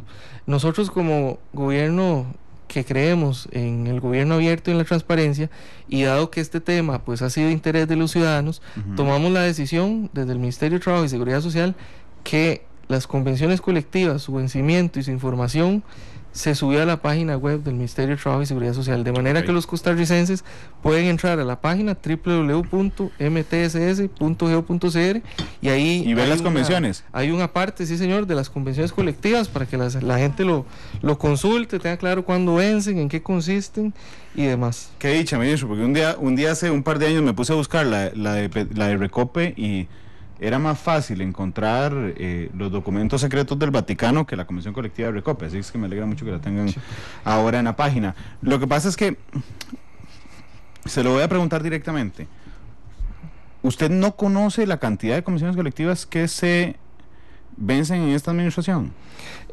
A ver, es decir, yo conozco la generalidad, la cantidad que son, pero como son de 3 años, es decir, no puedo precisar todas las fechas de No, yo jamás le voy a pedir las fechas, ministro, pero es que le pregunté... No, por supuesto. Ya sería mucha información, ¿verdad? No, pero este año vence 5, no, y la primera que venció fue la del registro nacional, más bien. Okay. Fue la primera del registro y esa ya se denunció. No, ministro, en eso estoy de acuerdo. Sí. A lo que me refiero es que yo le pregunto a usted cuántas convenciones colectivas se vencen en esta administración, que me parece que es un tema gruesísimo, ¿verdad? Y la que le contesta su asesora, no usted. ¿Usted sabe cuántas convenciones colectivas? Todos los datos se los ha dado ella. Bueno, don Randall, nuevamente, pues, es decir, yo manejo una generalidad, pero sí le debo decir que en esta administración son 21 convenciones colectivas las que van a vencer. Claro, ministro, yo no pretendo que usted sepa al pie de la letra todos los detalles. Lo que pasa es que el dato de los 21 también se lo acaba de dar ella. Lo que pasa es que en oportunidad política, en decisión política, yo pensaría que a 2 meses de asumir una de las preocupaciones fundamentales, y me queda claro por las conversaciones que he tenido con la ministra de Hacienda, es la renegociación de las convenciones colectivas. Me parece que es una prioridad en esta administración. Debo decir que es una prioridad. Sí, pero usted ni sabe cuántas se vencen. No, pero es que don Randall, a ver, es decir, yo no puedo decir no, yo no le puedo preguntar. Yo entendería que usted me diga, no sé cuándo se vencen. No pretendo que lo tengan a mente. Obviamente, y eso yo no lo tengo claro, pero bueno, aquí tal vez sí, ciertamente la asesora me precisa el dato, me dice que son 21 en esta administración, y la línea de gobierno, ahí debo ser contundente, y de la administración de Carlos Alvarado Quesada, es que continuaremos con la renegociación de convenciones colectivas hacia la baja. Ahora también fui contundente y dije, la postura de gobierno es que cuando negociemos vamos a buscar que la cesantía sea de 8 años y siempre vamos a buscar a la baja y que esas temas que podrían considerarse abusos dentro de las convenciones colectivas se vayan eliminando. Esa es la postura de gobierno, hemos sido claros y eso es una prioridad que el presidente nos ha solicitado y vamos por esa línea. Ok. Vamos a ver, le insisto, ministro, en el tema de la prioridad, está muy clara la posición de gobierno, pero es que yo le pregunté, ¿cuántas se vencen en esta administración? Usted no sabía, después me aclaró que 26. Después le pregunté cuál era la primera que se vence, no sabía. No, yo le dije que estaba INAMU y que estaba el INS. Ahí hay que precisar. Yo dije, viene INAMU, viene INS, y ya me aclararon que la primera fue el Registro Nacional. Pero es decir, yo eso lo tengo, es más, por eso lo subimos a la página web nuevamente, porque es información pública, nos interesa el tema y por eso yo tengo claridad y también se me ha sido instruido como ministro de Trabajo que le recordemos al jerarca también de que debe denunciarla, ¿verdad? Porque si el jerarca no la denuncia, se queda, es decir, queda vigente, se renueva, ¿verdad?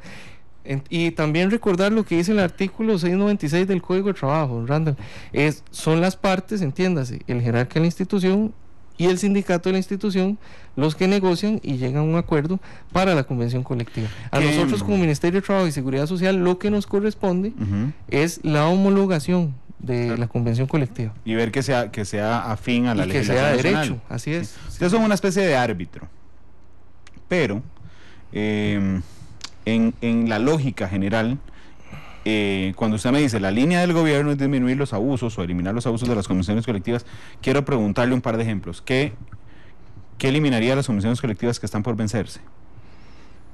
Bueno, a ver, yo creo que cuando hablamos, o más bien teniendo claro ya esto que dice la sala con estas resoluciones de la cesantía, nuevamente somos contundentes, vamos a buscar que sea de 8 años y negociaremos dentro de ese margen que ahora nos establece la sala según el voto 88-82 de 8 a 12 que va a ser de 8 a 12. Entonces en ese rango vamos a negociar y la postura del gobierno es vamos por los 8. Luego cuando ese tipo de ¿la cesantía en renuncia? ¿La cesantía en renuncia? Bueno, ya la sala constitucional en un voto sobre el tema de SINART fue clara que en caso de renuncia no debe aplicar. Clarísima. Entonces, teniendo claro el artículo 10 de la Constitución Política, cuando a nosotros nos corresponda en el proceso de homologación, vamos a hacer el aviso, ¿verdad?, de que si llega a haber una convención que dice que en caso de renuncia aplica, ¿verdad? De una vez alertar y decir, bueno, vea, ya hay un antecedente de la sala. El artículo 10 de la Constitución Política, bueno, ahí dice que la sala es la que denuncia y nos dice qué ley es o no ilegal, y ya se pronunció sobre este tema, de manera que no podemos ir por esa vía. Okay. El Ministerio de Trabajo no aceptará homologar cesantías en renuncias. Exacto, haríamos de una vez. Eso está definido, ministro. Así es, ya en eso tenemos línea y hay claridad. Okay. Luego cualquier otro tema que pueda sonar abusivo, es decir, a veces hay instituciones, bueno, que para becas de estudio me parece que van un poquito más allá de lo que debiera ser la práctica usual, lo que sea en gobierno central. También ciertos permisos y vacaciones que son con goce de salario, pues que pueden sonar abusivas, ¿verdad? Y que en otras instituciones no se dan. Entonces, nuevamente, la postura del gobierno es siempre renegociar a la baja. Esa es la instrucción que se nos ha girado, y vamos en esa línea, tal como lo hizo en su momento don Carlos Alvarado, ¿verdad? Ir eliminando ciertos abusos. Eso es la lógica por la que vamos. Hablemos, me interesa mucho, la reforma procesal laboral entró a regir ya hace 25 de julio del 2017. Hace un año. Ya estamos a... Ya va a venir 20 días, claro. 19 días. Y fue todo, vamos a ver, desde 1940, desde la década de los 40, cuando se generó el Código de Trabajo, creo que el mayor cambio había sido con la Ley de Protección al Trabajador, ¿verdad?, que entra a regir en 2001, y después creo que esta reforma, la que entró a regir el 25 de julio del año pasado, es el cambio histórico más grande en la legislación laboral. Genera nuevas cosas y más fuertes, discriminación fortísima, hace un cambio en el esquema de cuando uno renuncia o cuando lo despiden, digamos, tiene que existir la carta siempre, las especificaciones siempre, establece un procedimiento sumarísimo en casos de discriminación y de personas vulnerables. Al primer año hay una evaluación de si efectivamente aumentaron las denuncias por discriminación ante el ministerio, si han servido los procesos sumarísimos. ¿Cómo va eso, ministro? Sí, bueno, como usted lo dice, don Randall, pues ya cumplimos, estamos muy próximos a cumplir el primer año de la entrada en rigor de la reforma procesal laboral. Nosotros como Ministerio de Trabajo, eso implicó un esfuerzo bastante grande, entiéndase 108 nuevas plazas que nosotros incorporamos para conciliadores, inspectores, ¿verdad? Entonces, esto varió bastante la lógica y el trabajo que se venía haciendo en el Ministerio de Trabajo y Seguridad Social, y como usted bien lo dice, la reforma más grande que se da en el Código de Trabajo desde hace ya muchos años. Hay que recordar que esto también lo que busca es agilizar mucho los procesos, y nosotros hemos tenido casos exitosos como el de la empresa de autobuses caribeños, donde realizamos como Ministerio de Trabajo y Seguridad Social una intermediación y fue muy exitosa. También, pues todos los días ahí se presentan solicitudes para que conciliar entre trabajadores y empleadores. Pero ha disminuido la duración de los procesos, que era la principal demanda, digamos, para aprobar la reforma procesal laboral. Sí, señor, efectivamente se han reducido mucho los tiempos.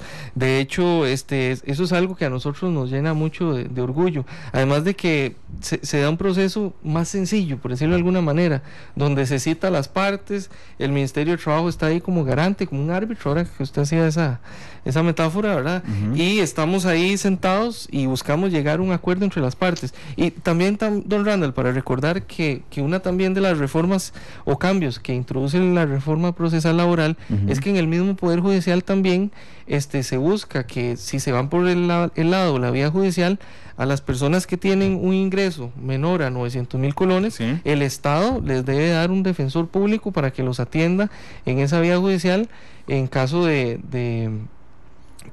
tener que defender. ¿Y ya se está brindando? Sí, en el Poder Judicial también ya la reforma está corriendo y se ha estado aplicando. Ministro, ¿usted tiene datos de que haya aumentado, ha disminuido más bien la mora?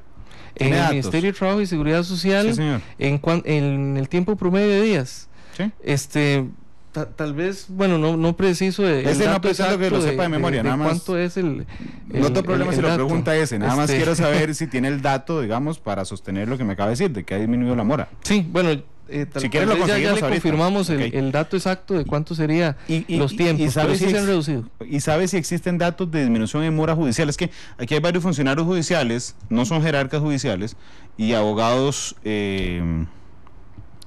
no, esto es horrible cuando uno se le pega el teléfono. Sí. Y abogados litigantes que me dicen, mentira, la presa sigue siendo la misma en los juzgados de trabajo.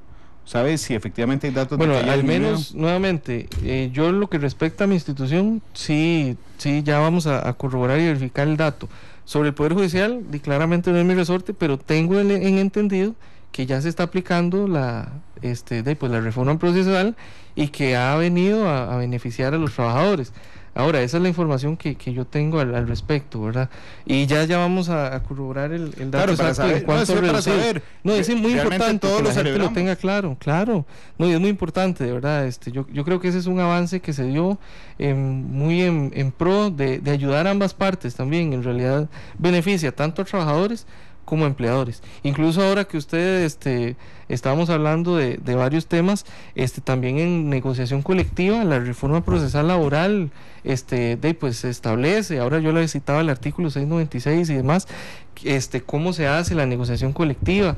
En el caso de la huelga también se regula un procedimiento para que los funcionarios vayan a huelga, ya no es como antes, es decir, que nada más decían de huelga y se va a huelga, ¿verdad? Sino que se establece un procedimiento para ir a huelga, y asimismo se aclara que hay ciertos servicios en los cuales no se puede ir a huelga también. Y esas son reformas que se hicieron con sí, sin duda alguna. Hace calor, ministro, ¿quiere más agua? Porque realmente hace mucho calor. Yo creo que sí, no hay aire acondicionado. Sí, señor, ya justamente iba a mandar una pausa comercial para prender el aire acondicionado. 10:14. Miguel, hagamos una pausa, después hacemos la próxima. Son las 10:14. Gracias por estar con nosotros en Matices. Vamos a la pausa, regresamos con la última parte de la entrevista con el ministro Steven Núñez del Ministerio de Trabajo, y a las 10:30 les contaremos qué ha pasado con Uber y abriremos Uber y los taxistas, y abriremos la línea también para ustedes. Vamos a la pausa, regresamos.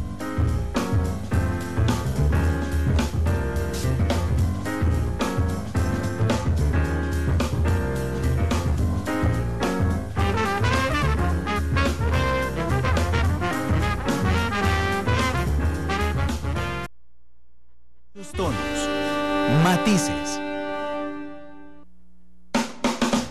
10 de la mañana con 17 minutos. Muchas gracias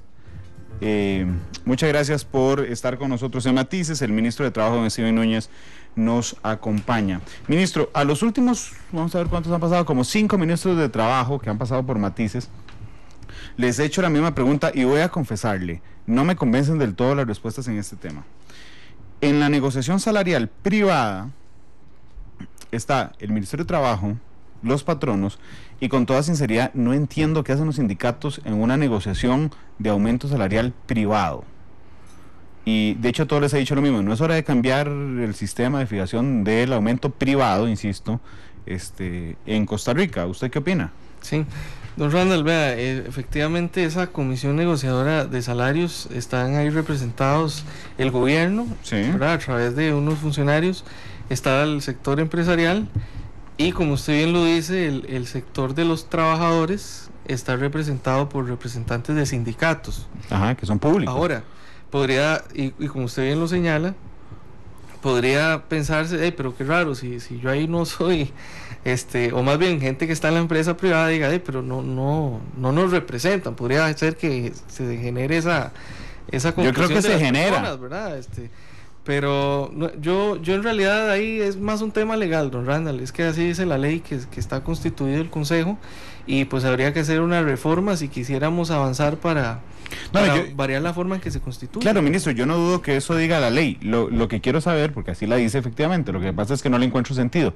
Lo que quiero preguntarle es si a usted no le parece raro, como muchos, efectivamente, que los empleados privados sean representados por los sindicatos públicos, y entonces, como un ministro responsable, intente promover un cambio de legislación para cambiar esa conformación. A eso quería llegar. Y don Randall, sí hay sindicatos en la empresa privada, eso también es importante de señalarlo, porque a veces se cree que no hay, pero sí hay. Entonces, tal vez hasta podría avanzarse para que sean ellos. Pero ¿cuál porcentaje es? Es muy bajo, sí, le debo decir que entonces no tienen, ese es el detalle, entonces no tienen representatividad. Podría ser. Yo don Randall, vea, le soy sincero, ahora que usted me da este tema, pues yo creo que sí debiéramos de dar un debate, una discusión al respecto de cómo modificar esa normativa para tal vez que las personas del sector privado se sientan más representadas. Tiene razón usted. Yo creo que podríamos avanzar en analizar ese tema. Siempre me he preguntado, porque yo soy empleado privado, entonces cuando yo veo con mucha atención la negociación del aumento privado y siempre digo, bueno, ¿y por mí quién está representando? Los sindicatos públicos, es una paradoja. Y la otra vez le preguntaron a Albino también cuántos empleados privados tenía y me dijo que era un secreto porque no podían decir cuántos tenía la NEP, pero no tengo idea cuántos tiene. Pero bueno, lo impulsará. Bueno, aunque sea la discusión, ministro. Ahora que usted me plantea el tema, yo creo que debiéramos de dar un debate en ese tema.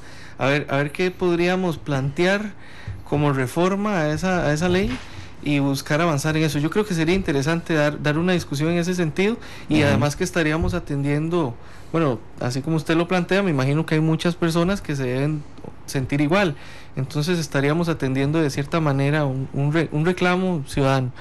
Don Randall, voy a aprovechar para dar los datos que usted Sí, señor, por supuesto. La pregunta que le hice en concreto, antes de dar los datos, fue si tenía datos de que existiera disminuido la mora en la resolución administrativa, es decir, en el Ministerio de Trabajo, de los asuntos laborales después de la reforma procesal laboral. Sí, señor.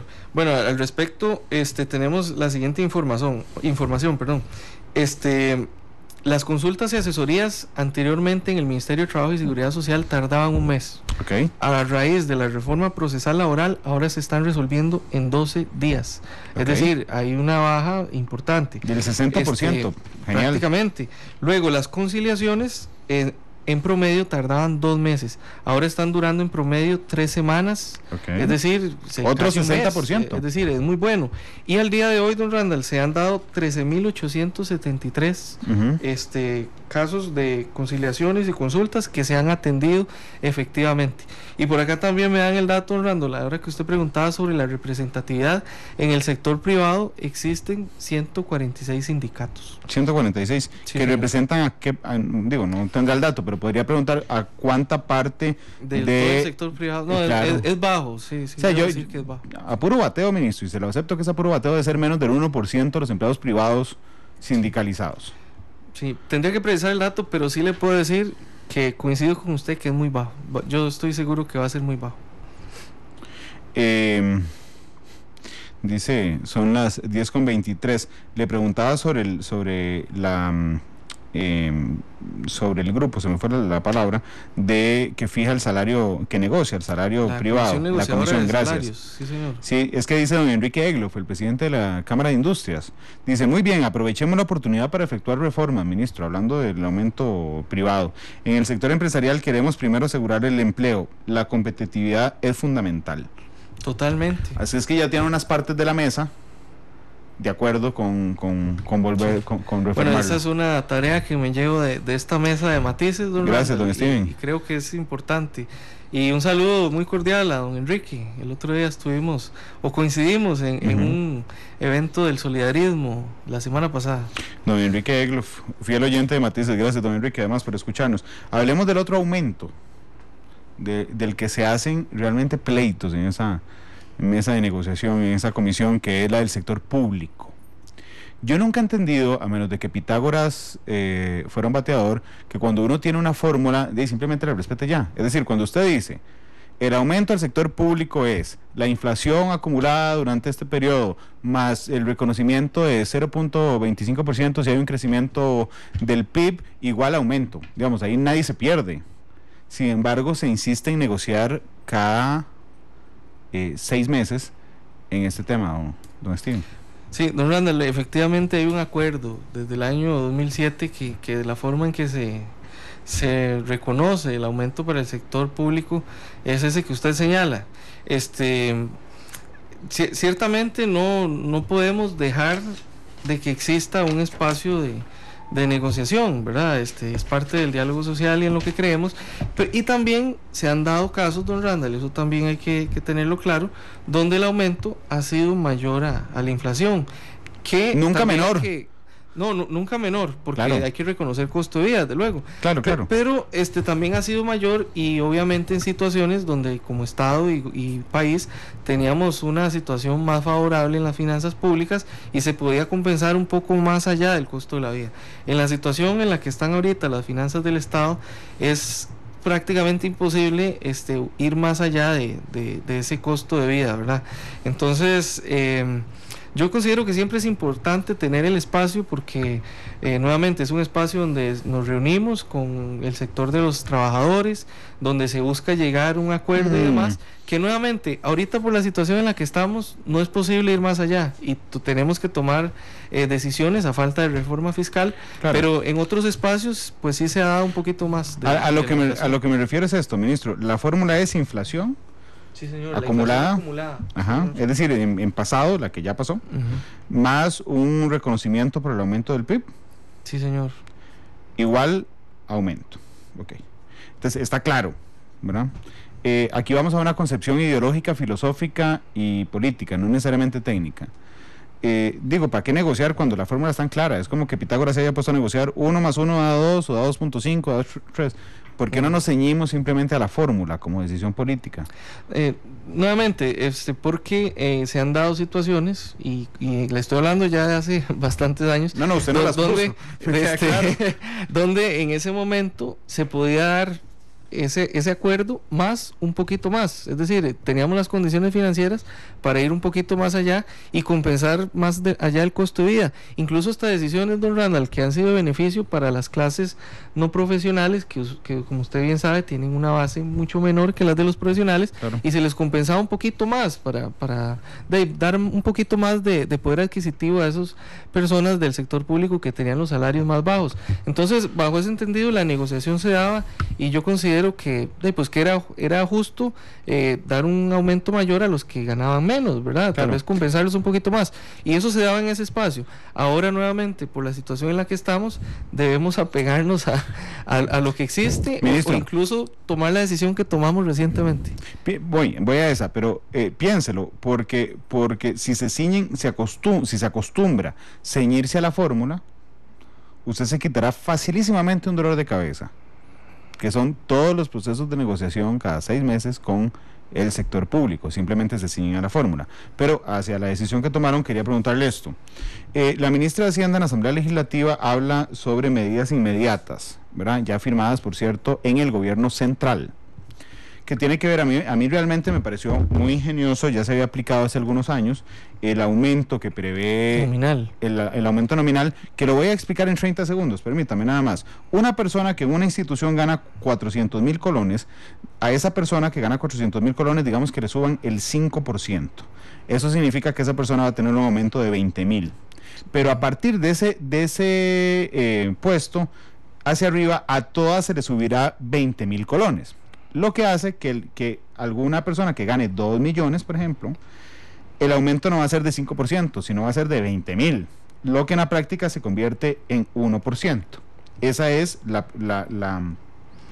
decisión que tomó el Poder Ejecutivo respecto al gobierno central. Tal vez hay que aclarar, como usted bien lo señala, esta no es la primera vez que se toma la decisión. En el gobierno de doña Laura se incrementó en 5,000 colones la base salarial, no se me olvida. Y actualmente lo que hicimos, o la decisión que tomamos como gobierno de la República, a falta de una reforma fiscal y la situación en la que estamos, fue suspender el acuerdo tomado en el año 2007 y realizar un incremento nominal de 3,750 colones sobre la base salarial. Que hay que recordar también, don Randall, que ahora que usted hace ese ejercicio, para los que reciben incrementos o pluses salariales sobre la base, cuando usted le incrementa en 3,750 la base salarial, la dedicación exclusiva, que es un porcentaje del salario base, también va a incrementarse. Claro. Así como también el punto de carrera profesional y las anualidades también están referidas al salario base. Son aumentos. Entonces tiene ahí un efecto. Por eso le digo, a mí me pareció realmente muy buena noticia. Lo que le quiero preguntar es, si así como se hizo en el gobierno central, en la negociación del aumento salarial del sector público en general, se utilizará esta fórmula nominal, ya no solo para el gobierno central. Perdón, aplicarlo, bueno, eso se aplicó para todo el sector público, ¿verdad? Para el gobierno central, en las administraciones, en las instituciones autónomas no se puede. Ya lo entiendo. Sí, nosotros como gobierno de la República, lo aplicamos así para todo lo que es gobierno central. En lo que ustedes pueden aplicarlo. Exactamente. Y hacemos, y eso sí lo hizo el presidente, hace un llamado al sector descentralizado e incluso a todo el sector público, y entiéndase otros poderes, a que se sujeten a las medidas de contención del gasto para que en menor medida sea el incremento salarial. Ese fue el llamado que hizo el presidente de la República. ¿Cuál ha sido la reacción? Poderes. Bueno, yo tengo entendido que a raíz de las reuniones que ha sostenido don Carlos con los otros poderes, pues ha habido una conciencia sobre la situación en la que estamos como país. Excepto en el Poder Judicial, que disminuyeron 0.4 su presupuesto. Bueno, yo esperaría que la conciencia en realidad les permita tomar decisiones que nos hagan como país contener un poquito la situación fiscal, porque ciertamente, don Randall, estamos en una situación compleja. Yo creo que eso nadie lo puede negar. La situación de las finanzas es complicada del Estado y hay que tomar medidas, ¿verdad? Ciñanse a la fórmula y se quita. Bueno, de momento con esta acción ya salió con una tarea. Yo creo que lo hicimos, ¿verdad? Es decir, tomamos una decisión política de aumentar solo en ese monto nominal, y incluso, don Randall, también ahí yo creo que como gobierno, cuando anunciamos el proyecto de empleo público para junio del otro año, uno de los grandes objetivos que estamos buscando es cumplir con lo que dice la Constitución política, que debe ser el sector público, y que debemos tener funcionarios eficientes que hagan las tareas de la mejor manera, y hacia eso nos dirigimos. Y también lo adelanto, bueno, incluso yo ya lo dije en la Asamblea Legislativa, este proyecto que está llevando Mideplan de empleo público, pues sí busca pasar a salario único a todos los nuevos funcionarios, y los que están en el régimen actual tienen la opción de, si ellos desean, trasladarse al nuevo régimen de salario único, donde también vamos a ordenar mucho, don Randall. No es secreto que hace mucho la Contraloría sacó un informe donde se habla de las disparidades que existen a nivel de Estado en materia salarial. Es un ¿verdad? chiste. Bueno, hay diferencias. A nivel de gobierno central. Hay diferencias abismales, ¿verdad? Claro, ministro, pero el informe no fue a nivel de Estado, fue a nivel de gobierno central. Sí, señor. Y es un chiste. Y es increíble ver esas cosas. Y si nos vamos a los otros poderes, don Randall, todavía la situación es peor. Incluso en el informe 2017, cuando yo fui diputado de la Contraloría General de la República, hace un análisis de los pluses salariales, y en ese momento era la Defensoría de los Habitantes el que tenía en respecto al gasto en salarios, el que mayor erogación tenía en pluses salariales, claro, ¿verdad? Y responde más del 50% de la erogación en las remuneraciones en general para este año 2017, ¿verdad? Sí, señor. Ministro, muchas gracias por haber venido, disfruté mucho la entrevista. Mucho gusto. Y mucho gusto, no lo conocía. No, igual, estamos a la orden, y despedirme también de los radioescuchas. Espero que se hayan aclarado varios temas. Gracias, ministro. Son las 10:33, Matices no se ha acabado. Regresamos para conocer qué ha pasado con el tema de Uber y los taxis, la reacción de Uber, en particular, de la negociación al que llegó al Poder Ejecutivo. Así es que quédese con nosotros, 10:33, ya volvemos.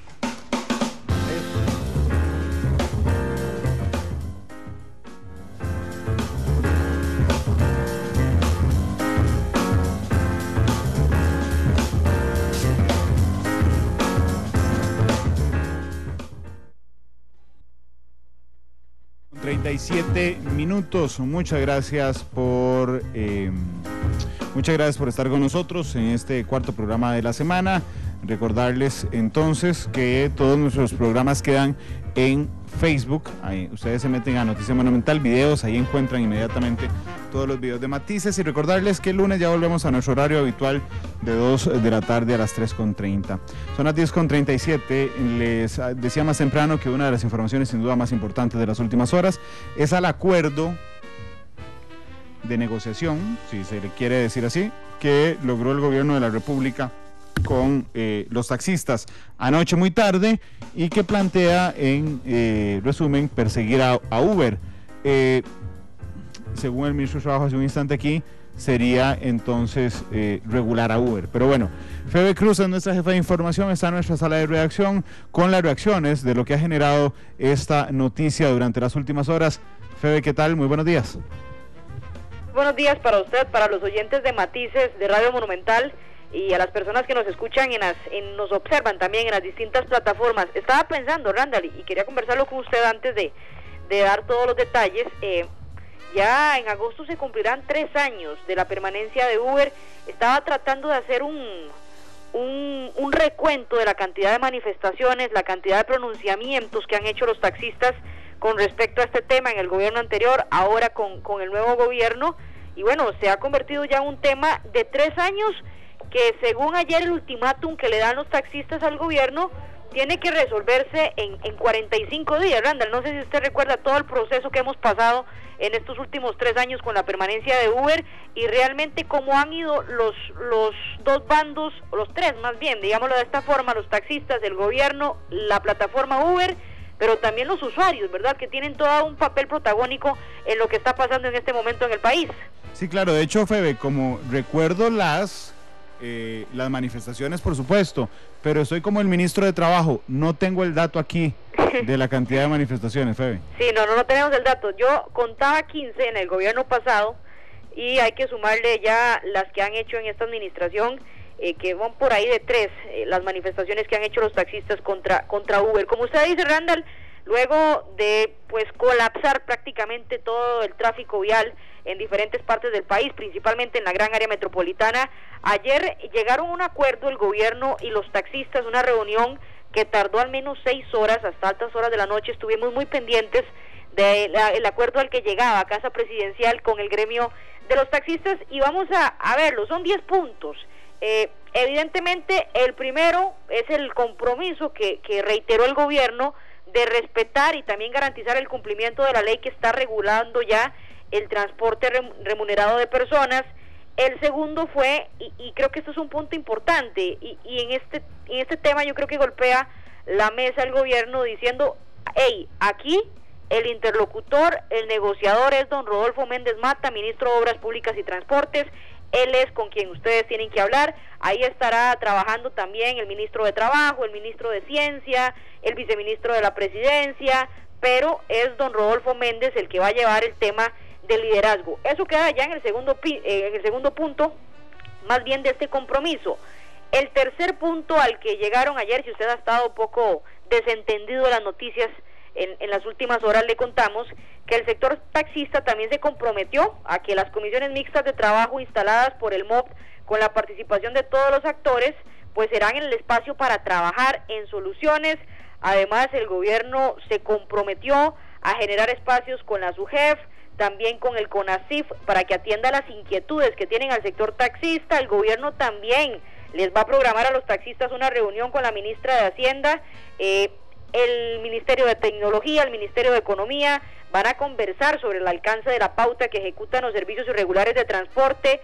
Bueno, prácticamente ha cedido en gran parte. Todo.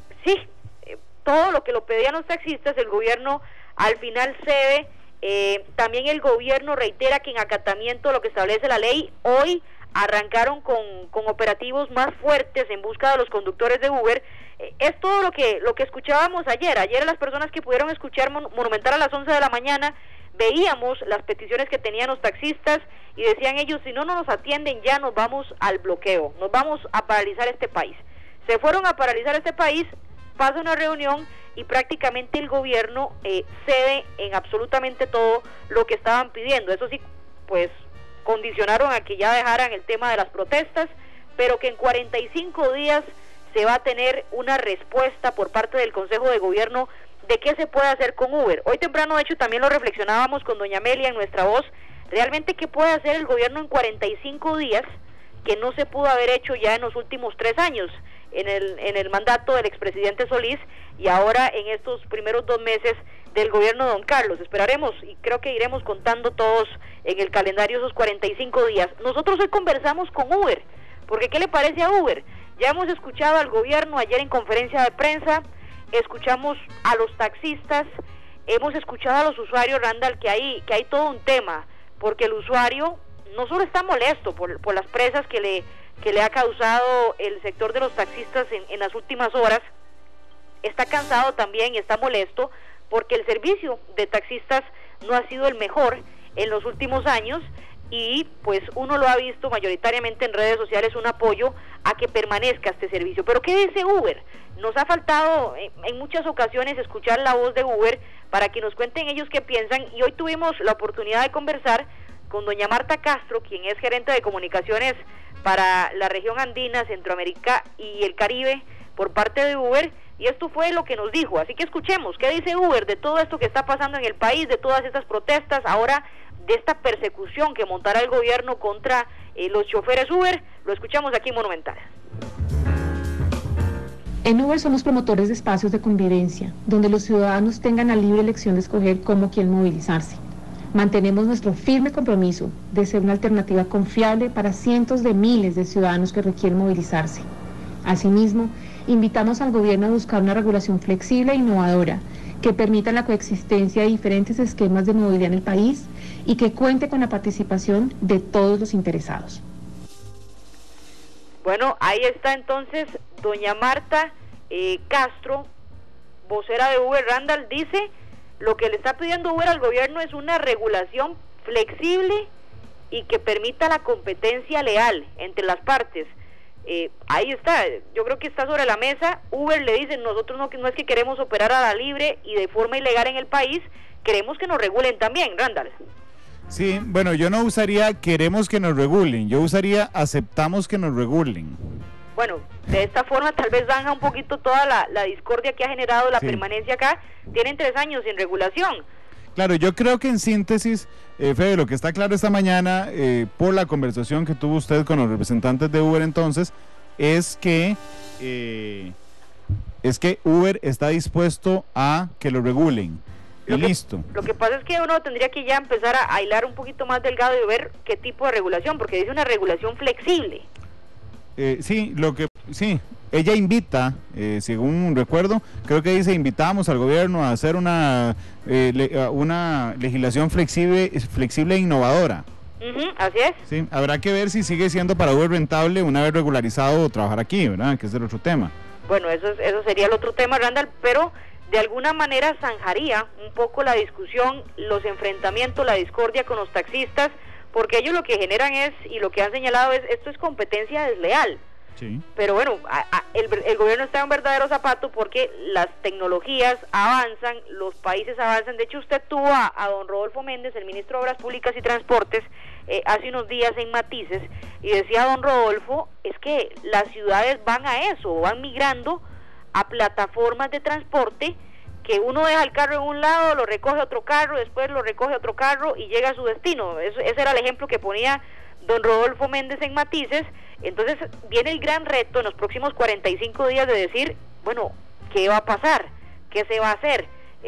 Hoy recordábamos también un tuit que puso don Carlos Alvarado, el presidente de la República, en campaña, donde decía en enero, pues por Uber hay que regularlo, hay que ver cómo se trabaja con los diputados para hacer una propuesta y que se ponga a ley, porque de alguna manera, lo hemos dicho, Randa, las tecnologías avanzan y es bastante complicado, ¿verdad?, luchar contra ellas.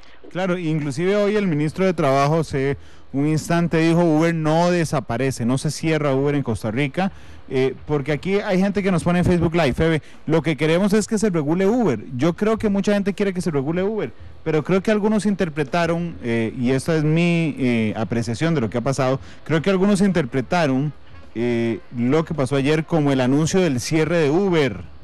¿Verdad? Ya hoy 3 personas que me he topado me han dicho: ¿van a cerrar Uber? Es la pregunta sostenida. El ministro decía hace un instante: no, se va a regularizar. Así es que, bueno, se regularizará. ¿Qué es el otro tema? Cuando usted se imagina que los taxistas tienen un montón, realmente un montón de requisitos, están aquí arriba, Uber no tiene uno solo, están aquí abajo. Exacto. La cosa es, ¿usted qué hace? ¿Baja a los taxistas y lo liberaliza para que trabajen igual que Uber, o sube los requisitos para Uber y los hace tan complicados como los taxistas? Yo creo que es llegar a un punto intermedio, ¿verdad? Sí, yo también lo preferiría. Creo que es la discusión que tendrá el país a partir de ese momento por 45 días. Por 45 días, Randall, que por eso le digo que hay mucha expectativa, hay mucho, podría llamarlo, usted sabe que yo soy escéptica, ¿verdad? Hay mucho escepticismo de realmente si en 45 días podemos llegar a buscar esa solución, porque ayer yo creo que también, y mucha gente quedó con el sabor de boca, de que lo que va a hacer el gobierno en 45 días es cerrar Uber. Eso no se dijo, y eso es muy importante aclararlo, porque a veces en medio de las redes sociales, de las cosas que se comparten, pues la gente pone, bueno, ya van a cerrar Uber, se acabó Uber. No, eso no es lo que está diciendo el gobierno. Lo que está diciendo es, vamos a analizar la propuesta que nos dan los taxistas, nos vamos a sentar en comisiones con ellos, obviamente mientras mantengan el orden público, no haya alteración en el tránsito, como pasó en los últimos 2 días. Lo cierto es que el tema estará ahí por 45 días buscando cómo hacerlo, Randall, y si es el punto de bajar completamente a los dos al mismo nivel, subir a Uber al mismo nivel de los taxistas, o buscar un punto intermedio, que es el gran reto. Uber dice, sí, nosotros estamos dispuestos a que nos regulen, los taxistas dicen, no, cierren esa plataforma, nos tienen prácticamente en la quiebra, y ya tendrá que aparecer el gobierno, pero el usuario también ha tenido una voz importante en todo esto. Sin duda alguna, Fede, de hecho tenemos muchas opiniones a través de las redes sociales esta mañana respecto a Uber. Dice Gilbert Suárez, pienso que el cierre de Uber es lo que desean los taxistas. Dice Fernando Calderón, independientemente que lo regulen y que las tarifas de Uber suban, voy a continuar usándolo. Y bueno, a mí la única duda que me queda, Fede, es si el gobierno tenía tan claro en qué iba a ceder, ¿verdad? Porque me parece que ellos creen también que los taxistas tienen razón. Entonces, ¿por qué se esperó a que 2 días paralizaran al país para hacer los acuerdos? Habrían llegado al acuerdo el viernes. De hecho, hay muchas dudas, Randall, también por la posición del presidente Alvarado en campaña sobre el tema de Uber. De hecho, él está en una actividad en este momento, y si es posible que hable con la prensa, creo que será uno de los temas que se le pregunte al presidente Alvarado, bueno, ¿qué sigue? Porque ayer los taxistas exigían verlo, él al final decide no es él quien lo atiende. De hecho, el jerarca con mayor rango en casa presidencial que lo atendió fue el ministro de Comunicación, don Juan Carlos Mendoza, quien atendió a los taxistas, pero sí preguntarle a don Carlos, ¿verdad? Porque hay una posición que él ya dio a conocer en campaña. Vamos a ver si también considera que se dieron de cierta manera ante la presión que dieron los taxistas, y por supuesto también el papel que va a jugar don Rodolfo Pisa, ministro de la Presidencia, quien también en campaña mostraba una posición a no perseguir a Uber, sino más bien ver cómo se regulaba este servicio. Así que hoy estaremos atentos de esta actividad pública que tiene don Carlos Alvarado, para saber si podemos conversar con él y que nos cuente, bueno, qué se va a hacer diferente en 45 días, más allá de reuniones con ministerios y con ASIF y la SUGEF.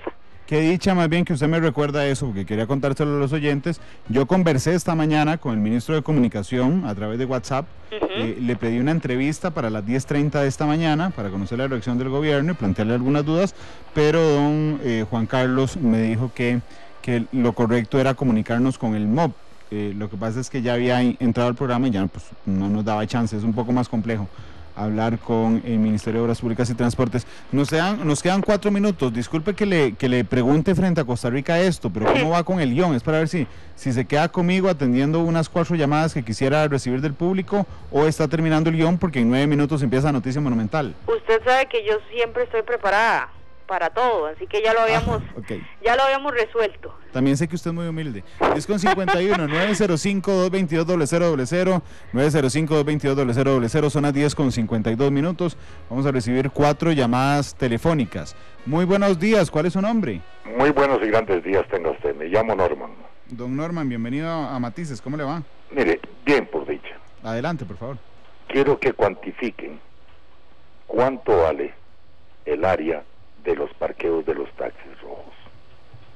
Eso hay que cuantificarlo. Primero. Segundo lugar, la exoneración que tienen de los carros. Uber no la tiene. No estoy a favor de Uber ni nada. No, que hay que ser complaciente en el sentido de desarrollo. No es posible en estos momentos que vaya a haber una desocupación, el sacar a Uber del país. Eso por un lado. La exoneración, el país está perdiendo aproximadamente por cada taxi, está perdiendo el 50% del valor. Eso, una prioridad, una garantía, un privilegio que le dan a estos taxis rojos. Y Uber no lo tiene, no tiene exoneración. Entonces, estará perdiendo el país. Usted va a cualquier hospital de Costa Rica y ahí está la línea amarilla donde dice exclusivo para taxis. ¿Quién paga eso? Muchas gracias, don. Muy interesante su apreciación. 10:53. Buenos días, ¿cuál es su nombre? Buenos días, Delio Torres de Turrialba. Don Denis, ¿cómo le va? Mire, yo siempre escucho los programas de Monumental. Ayer estaba escuchando a doña Amelia, que hay el concesionario de esos que tienen 10 taxis o hasta 100. Mire, el gobierno Calderón, yo soy un adulto mayor y yo vivo de eso, he hecho un análisis de eso. El gobierno de la campaña política de Calderón, por andar pegando bandera, de Calderón le dio concesiones a más de uno como Corrites, llenó de taxis a mucha gente. Lo que quiero decir con esto es que los políticos han tenido la culpa de que muchos tengan muchos taxis y otros que necesitan no tienen nada. Muchas gracias. Gracias, don Denis. 10:54, la tercera llamada. Buenos días, ¿cuál es su nombre? Uy, si le baja un poquito al radio. Hola, buenos días, ¿cuál es su nombre? Buenos días, don Randall, soy yo, William Fernández Chincheque de Curum. ¿Cómo le va, don William? Bien, y usted, don Randall, siempre los admiro y los oigo feo y a usted, vea. Quiero solo hacerle una observación. Diga una cosa, vea, yo nunca te cojo, y teniendo hermanos taxistas, yo nunca le cojo un taxista, porque ellos, las cosas que hacen, ¿verdad? Ellos mismos se han buscado esa situación, vea. Y dígame una cosa, ellos tienen muchas concesiones, ¿verdad? Que les cobran. Eso que decía el señor anterior, el parqueo y todas las cuestiones.